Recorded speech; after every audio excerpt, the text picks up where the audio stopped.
সালামু আলাইকুম। শেখ হাসিনা নামটার মধ্যে একটা আতঙ্ক কাজ করে এই মুহূর্তে বাংলাদেশের অনেক মানুষের, বিশেষ করে এই সরকার পতনের পর এই মুহূর্তে যারা শেখ হাসিনার মামলাগুলো নিয়ে বিশেষ করে ধরেন ইনভেস্টিগেশন করছেন সরকারি পুলিশ কর্মকর্তারা, গোয়েন্দা বিভাগের কর্মকর্তারা, বা তার বিরুদ্ধে যে মামলাগুলো দায়ের হয়েছে সেই মামলাগুলোতে যারা উকিল আছেন, মুন্সি আছেন, বিচারক আছেন বা বিভিন্ন কলাকৌশলী আছেন, প্রত্যেকের কিন্তু একটা টেনশন থাকে, যেমনটা বেগম খালেদা জিয়ার সময়ও ছিল। কেননা এই দেশে ক্ষমতার পালাবর্তন ঠাস করে হইয়া যায়। তো টেনশনের জায়গাটা তখনই তৈরি হয় যে ক্ষমতা পরিবর্তন হইলে তখন আসলে এই যে যারা আছেন পলিটিশিয়ানরা অনেকে ভাইগা টেগা যান বা খুব বড় কর্মকর্তারা ভাইগা যান, বাকিরা তো বাংলাদেশে থাকা লাগে বা তাদের পরিবার আছে। তো বাংলাদেশ যেই প্রতিহিংসামূলক একটা রাষ্ট্র, আমরা রাজনীতির পালাবর্তনে বা ক্ষমতার পালাবর্তনে যেই প্রতিহিংসাগুলো সামনে দেখি, বিভৎস ঘটনাগুলো দেখি, সেখান থেকে ভয় পাওয়াটা স্বাভাবিক। একটু আগে আমরা দেখলাম যে বাংলাদেশের প্রথম সারি গণমাধ্যম দৈনিক ইত্তেফাকে করা একটা প্রতিবেদন বলছে সাবেক প্রধানমন্ত্রী শেখ হাসিনা মামলা পরিচালনার সাথে জড়িত প্রসিকিউটর, যারা আইনাঙ্গনে কাজ করেন, মামলাগুলোর তদন্ত কর্মকর্তা, আইন শৃঙ্খলা রক্ষাকারী বাহিনীর সদস্য, পুলিশ বা আরও বিভিন্ন যে সংস্থাগুলো আছেন, আদালতের যারা কর্মচারী আছেন, তাদেরকে ভয়াবহ পরিণতির হুমকি দিয়েছেন। এই বিষয়টি উঠে এসেছে তার বিরুদ্ধে আদালত অবমাননার অভিযোগে দায়ের করা মামলার পূর্ণাঙ্গ রায়ে। আন্তর্জাতিক অপরাধ ট্রাইব্যুনাল একে মামলায় শেখ হাসিনাকে 6 মাসের বিনাশ্রম কারাদণ্ড প্রদান করেছেন। 2রা জুলাই বিচারপতি মোহাম্মদ গোলাম মুর্তজা মজুমদারের নেতৃত্বাধীন 3 সদস্যের আন্তর্জাতিক অপরাধ ট্রাইব্যুনাল এই মামলার রায় ঘোষণা করে। ট্রাইব্যুনালের অন্য 2 সদস্য ছিলেন বিচারপতি মোহাম্মদ শফিউল আলম মাহমুদ এবং বিচারক মোহাম্মদ মহিতুল হক এনাম চৌধুরী। এই মামলায় শেখ হাসিনার পাশাপাশি গাইবান্ধার গোবিন্দগঞ্জের আওয়ামী লীগ নেতা শাকিল আকন্দ বুলবুলকেও 2 মাসের বিনাশ্রম কারাদণ্ড প্রদান করেছে ট্রাইব্যুনাল।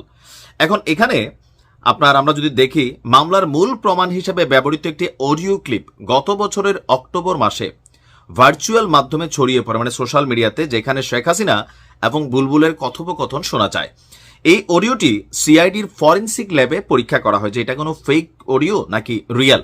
পরীক্ষার ফলে নিশ্চিত হওয়া গেছে যে এটা অরিজিনালি শেখ হাসিনার কণ্ঠ এবং তিনি প্রকৃতপক্ষেই হুমকি দিচ্ছেন। সেখানে বলা হচ্ছে যে পূর্ণাঙ্গ রায়ে শেখ হাসিনা এবং বুলবুলের কথোপকথন যেভাবে আসছে, শেখ হাসিনা বলছিলেন ওইসব তালিকা করো আর অফিসারদের বলো আমরা তালিকা পাঠাচ্ছি নেত্রীর কাছে, উনি চাইছেন ভবিষ্যতে কাজে লাগবে। শেখ হাসিনার এই কথার পর বুলবুল বলছিল জি নেত্রী, জি, আসসালামু আলাইকুম। এরপর শেখ হাসিনা বলেন চাকরি সামনেও করতে হবে, এটা ভুলে যায় না যেন 1 মাঘে শীত যায় না। একটা কথা আমি বলি, তোমাদের কার বাড়ি পোড়াইছে কে? তখন বুলবুল বলেন উড়াই নেত্রী, ওই উড়াই সবাই জামাত বিএনপির সকলে। তারপর তিনি বলছেন তাদের বাড়িঘর নাই? তো বুলবুল বলছে আছে নেত্রী। শেখ হাসিনা বলেন তাদের ঘর বাড়ি নাই? বুলবুল বলছেন জি আছে। শেখ হাসিনা বলেন তাহলে সবকিছু কি প্রকাশ্যে করতে হয়?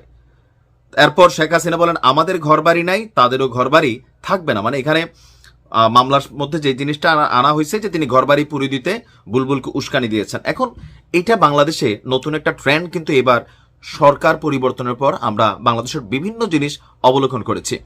তো আমি বরাবরই তখনও একটা কথা বলছি, এখনো বলি, বাংলাদেশে না সারা পৃথিবীতেই সম্ভবত, তবে আমাদের দেশে একটু বেশি, ভালো কাজের পুনরাবৃত্তি পরবর্তী মানুষগুলা করে না, ভালো কাজের মেসেজ কেউ নেয় না, কিন্তু যেটা মন্দ কাজ, খারাপ কাজ, প্রতিহিংসা, প্রতিশোধ, মানে এই মেন্টালিটির যে জিনিসগুলো আছে, ওই যে আপনি যারা রাগের মাথায় একটা চড় দিচ্ছেন, আপনি হয়তো দিয়ে ফেলছেন, কিন্তু সে কিন্তু পাল্টা আপনারা চড় দিবেন, আপনারা ঘাই দিয়া দেয়। কেন? এটা তার প্রতিশোধ। রাগ আর প্রতিশোধ দুইটা 2 রকম হয়। তো এই মুহূর্তে শেখ হাসিনা যে বক্তব্যগুলো দিচ্ছেন, কোট আনকোট বাংলাদেশের রাজনৈতিক ইতিহাস, সংস্কৃতি, কালচার কিন্তু এটাই প্রমাণিত করে যে এই ঘটনাগুলো হয়তো আগামী দিনে ঘটবে। এখন এগুলার ইফেক্ট মামলার মধ্যে কি পড়বে? ওনার প্রত্যেকটা কথোপকথন মামলার বেলায় কিন্তু এখানে সাক্ষ্য হিসাবে চলে আসছে।